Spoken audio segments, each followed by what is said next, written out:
Hello friend, NBK GS class में आपका स्वागत है। बीपीएससी के द्वारा जो बिहार शिक्षक भर्ती एग्जाम 2023 अगस्त माह में होने की जो संभावना है, उसी को ध्यान में रखते बिहार का स्वतंत्रता संग्राम यानी बिहार फ्रीडम मूवमेंट से संबंधित जो महत्वपूर्ण जो 25 प्रश्न है, 25 मल्टीपल चॉइस क्वेश्चन पे हम आपके साथ आज डिस्कशन करेंगे। ये सीरीज ये दूसरा होगा। इसके पहले भी हमने एक वीडियो अपलोड कर दिया है, इसको कि आप लोग अब तक नहीं देखा तो कृपया एक बार इसको देख लीजिए। तो हम आते हैं, एक पहला प्रश्न है कि बिहार प्रांत का गठन कब हुआ है। तो बिहार प्रांत का गठन जो होता है 1 अप्रैल 1936 को। एक बैकग्राउंड इसका थोड़ा समझ लीजिए आप। 1912 के पूर्व जो था, बंगाल प्रांत में ही बिहार तथा उड़ीसा शामिल था, लेकिन 12 अगस्त 1911 को बिहार तथा उड़ीसा के क्षेत्रों को बंगाल से अलग कर एक नए प्रांत बनाने की घोषणा दिल्ली दरबार के सम्राट जॉर्ज पंचम के द्वारा की गई। सम्राट जॉर्ज पंचम के द्वारा बिहार तथा उड़ीसा को अलग प्रांत बनाने की घोषणा की गई, लेकिन एक 22 मार्च 1911 को, सॉरी 22 मार्च 1912 को बिहार तथा उड़ीसा प्रदेश के गठन की विधिवत घोषणा की गई है। विधिवत घोषणा की गई है। इसी कारण हम लोग देखते हैं कि 22 मार्च को ही बिहार दिवस मनाया जाता है, लेकिन जो गठन हुआ है वो है 1 अप्रैल 1912 को। 1 अप्रैल 1912 को बिहार तथा उड़ीसा प्रांत का विधिवत गठन किया गया। तो यहाँ पे गठन की बात ही है, तो 1 अप्रैल 1912। इसमें इसको और आप समझ लीजिए कि 1935 का जो अधिनियम है, उसी में 19 के तहत 1936 में उड़ीसा को बिहार से अलग कर दिया गया तथा 15 नवंबर 2000 को झारखंड को बिहार से अलग कर दिया। तो ये कुछ महत्वपूर्ण जो प्रश्न आप आ सकते हैं, इसमें पूरा डिटेल्स हम आपके साथ चर्चा की, तो इसको भी आप लोग इसको ध्यान रखिए। ये किसी तरह का क्वेश्चन अगर बिहार प्रांत के गठन से संबंधित आता है तो इसको आप आंसर कर सकिए सही तरीके से। आप दूसरा क्वेश्चन पे आते हैं कि पृथक बिहार प्रांत की मांग की समाचार पत्र के माध्यम से सर्वप्रथम की गई है।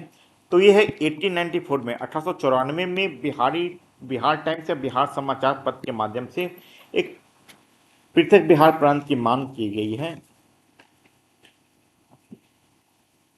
1906 में किनके द्वारा पटना में पृथक बिहार की मांग को लेकर बिहारी छात्र सम्मेलन का आयोजन किया गया है। इसका आंसर होगा डॉक्टर राजेंद्र प्रसाद। इसका आंसर होगा सी। पृथक बिहार की मांग को लेकर बिहार पारदर्शी सम्मेलन का पहला अधिवेशन कहाँ आयोजित किया गया। तो ये 1908 ईस्वी में पटना में आयोजित किया गया। तो इसका आंसर होगा ई।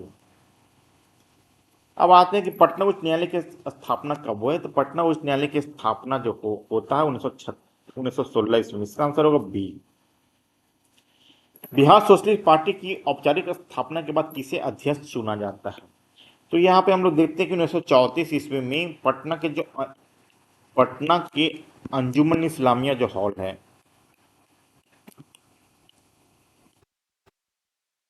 तो वहाँ पे बिहार सोशलिस्ट पार्टी की स्थापना होती है। इसको जो अध्यक्ष चुना जाता है वो आचार्य नरेंद्र देव। इसका आंसर होगा ए। लेकिन अगर क्वेश्चन सचिव आता है, जयप्रकाश नारायण को सचिव बनाया गया था, लेकिन अध्यक्ष जो बनाया गया था वो है आचार्य नरेंद्र देव को। बिहार के प्रथम राज्यपाल किसे नियुक्त किया गया है। तो ये है, आप भी जानते होंगे, इसका आंसर होगा बी, जयराम दास दौलतराम। क्वेश्चन इससे आते रहते हैं। उन्हें वर्ष 1920 में प्रथम भारतीय गवर्नर, इसको ध्यान रखिए, भारतीय गवर्नर की बात की जाती है, किसे नियुक्त किया गया है। तो है सत्येंद्र प्रसन्ना सिन्हा। इसका आंसर डी होगा। आप लोग सत्येंद्र प्रसाद सिन्हा से कंफ्यूजन मत कीजिएगा, ये सत्येंद्र प्रसन्ना सिन्हा है। अब अगला प्रश्न में हम आते हैं कि सबने अवज्ञा आंदोलन का प्रस्ताव 1929 में लाहौर अधिवेशन में किनके अध्यक्षता में पारित किया गया था। तो जो सिविल डिसओबीडियंस मूवमेंट है, सबने अवज्ञा आंदोलन, ये इसकी अध्यक्षता जवाहरलाल नेहरू के द्वारा की गई थी। इसी में पूर्ण स्वराज यानी पूर्ण स्वतंत्रता की मांग की गई है। इसी में सबने अवज्ञा आंदोलन का भी प्रस्ताव पास किया गया। इसका आंसर होगा बी। सबने अवज्ञा के दौरान गांधी जी नमक कानून के मुद्दे पे अपने 78 समर्थकों के साथ 12 मार्च से 6 अप्रैल 1930 को दांडी यात्रा प्रारंभ, इसको दांडी मार्च कहते हैं। उन जो 78 जो समर्थक था, उसमें से एकमात्र बिहारी प्रतिनिधि कौन है, बिहार के प्रतिनिधि कौन थे। तो बिहार का एग्जाम ही हो रहा है, तो बिहार से संबंधित प्रश्न पूछे जाने की पूरा संभावना है। तो यहाँ पे एक गिरवट धारी चौधरी, इसका आंसर होगा बी। इसका बैकग्राउंड समझ लीजिए। ये नमक समुद्र से नमक बना के कानून तोड़ने की बात इनमें कही गई थी। दांडी मार्च का मेन पर्पस यही था। तो बिहार में भी हम लोग देखते हैं कि जो चंपारण तथा सारण जो जिले हैं, यहाँ पे तो समुद्र है नहीं, तो यहाँ पे जो नमकीन मिट्टी था उसी से नमक बना के कानून तोड़ने का काम बिहार में किया गया था। लेकिन यहाँ पे पूछा जाता था कि 78 समर्थकों में बिहार के एकमात्र प्रतिनिधि कौन थे, तो यह गिरधरधारी चौधरी। इसका आंसर होगा डी। सबने अवज्ञा आंदोलन के दौरान गांधी जी को गिरफ्तार कर किस जेल में रखा गया था, तो इसका आंसर होगा यरबदा जेल। इसका आंसर होगा ये, जो कि पुणे पुणे महाराष्ट्र में है।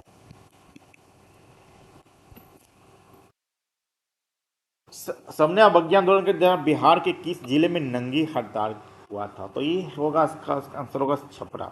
ये नंगी हड़ताल है क्या, इसको आप लोग समझ लीजिए कि जो इसमें जो इस समय स्वदेशी वस्त्र पहनने की बात की गई थी तथा विदेशी वस्त्र का बहिष्कार हो रहा था बड़े पैमाने पे, जो कि सब असहयोग आंदोलन के बाद ही हो रहा था।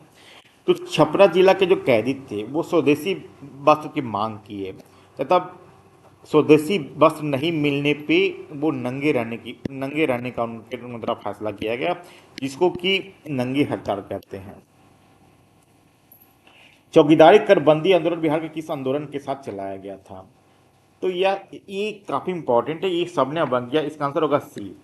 यहाँ पे हम लोग देखते हैं कि 1930 में पूर्वी बिहार में यह आंदोलन स्टार्ट हुआ था तथा इसके बाद चंपारण, सारण, शाहाबाद, पूर्णिया तथा पटना जिला में ये फैल गया।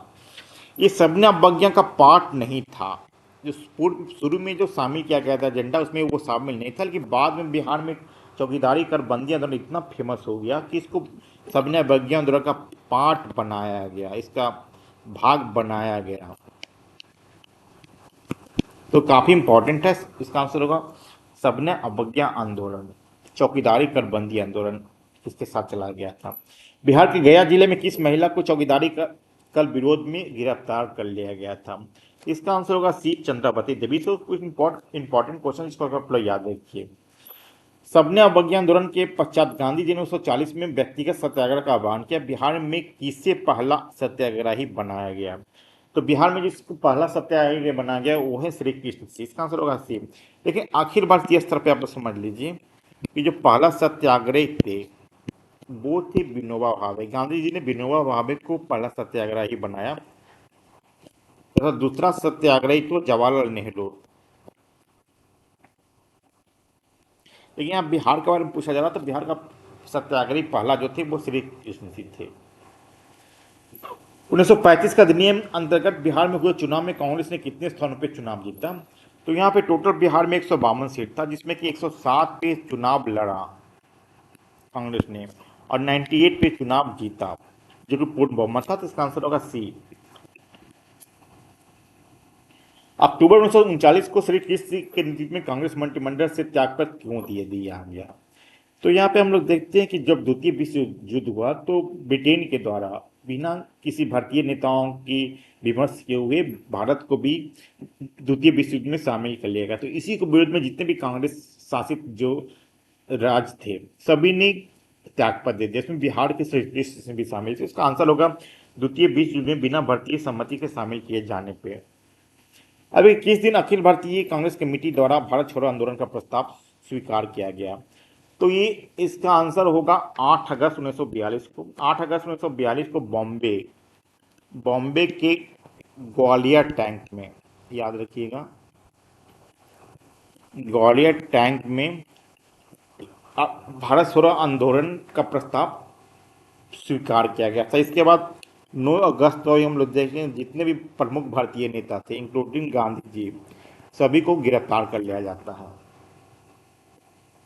भारत छोड़ो आंदोलन के दौरान बिहार के किस प्रमंडल में लगभग 2 महीने तक जनता का शासन रहा, तो यहाँ पे होगा तिरहुत प्रमंडल, जिसमें हम लोग देखते हैं कि अभी वर्तमान में 6 डिस्ट्रिक्ट है। यहाँ पे लगभग 2 महीनों तक जनता का शासन रहा। भारत छोड़ो आंदोलन के दौरान बिहार के किस जगह पर राष्ट्रीय सरकार की स्थापना की गई, तो ये होगा अमरपुर, बांका में है। यहाँ पे राष्ट्रीय सरकार की स्थापना की, जो कि कुछ महीने तक यहाँ पे ब्रिटिश सरकार का शासन नहीं रहा कि राष्ट्रीय सरकार की स्थापना की गई थी। भारत छोड़ो आंदोलन के दौरान किस दिन सचिवालय गोलीकांड की घटना हुई? बिहार से संबंधित काफी इंपॉर्टेंट है। यही 11 अगस्त 1942 को, 11 अगस्त 1942 को सचिवालय गोलीकांड हुआ था, जिसमें हम लोग बिहार विधानसभा देखते हैं तो उसके गेट के जो मेन गेट है उसके सामने ही एक शहीद स्मारक बनाया गया है। यहाँ पे सात जो छात्र थे वो शहीद हो गए थे। तो इसका आंसर होगा 11 अगस्त 1942 को। याद रखिए, हमेशा क्वेश्चन आते रहते हैं। भारत छोड़ो आंदोलन के दौरान सचिवालय गोलीकांड में गोली चलाने का आदेश किनके द्वारा किया गया था? तो पटना के जो डीएम थे WC आर्चर, उनके द्वारा ही सचिवालय गोलीकांड में छात्रों पर गोली चलाने का आदेश दिया गया था। अब है कि सचिवालय गोलीकांड की घटना में पटना के गांधी मैदान में किनके दस्ता में एक प्रस्ताव पारित कर संचार सुविधाओं को ठप करने तथा सरकारी कार्यों को शिथिल करने की योजना बनाई गई थी?